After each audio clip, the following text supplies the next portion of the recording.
रात का सन्नाटा, चारों तरफ घना जंगल और तेज हवाओं की आवाज़। एक छोटी सी लड़की जिसका नाम था सीमा अपनी पूरी ताकत से भाग रही थी। उसके हाथ में एक पुरानी लकड़ी की पेटी थी जिसे वह अपनी जान से भी ज़्यादा संभाल रही थी। अचानक पीछे से एक आवाज़ गूंजी। सीमा डरकर पीछे मुड़ी, लेकिन वहाँ कोई नहीं था।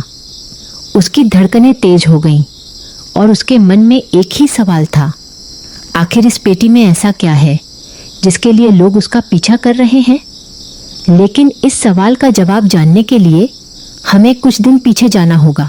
एक छोटे से शांत गांव में सीमा अपनी बीमार माँ के साथ रहती थी।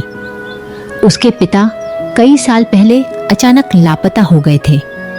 गांव के लोग कहते थे कि उसके पिता चोर थे और गांव का धन चुराकर भाग गए। लेकिन सीमा को अपने पिता पर पूरा भरोसा था। वह हर दिन यही कहती, नहीं, मेरा पापा चोर नहीं है, एक दिन सच सबके सामने जरूर आएगा। दादी धीरे धीरे अपने पुराने संदूक के पास गईं और उसमें से एक धूल से ढकी हुई छोटी सी लकड़ी की पेटी निकाली।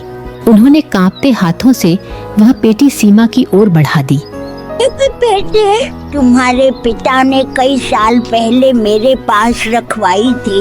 उन्होंने कहा था जब सीमा इतनी बड़ी हो जाए कि सच का सामना कर सके तभी यह उसे देना। सीमा की आंखों में आंसू भर आए। उसने पहली बार अपने पिता की कोई निशानी अपने हाथों में पकड़ी थी।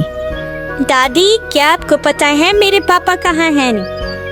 बेटी, मुझे इतना ही पता है कि तुम्हारे पिता निर्दोष थे, लेकिन उनके दुश्मन बहुत ताकतवर थे। सीमा ने हैरानी से दादी की ओर देखा।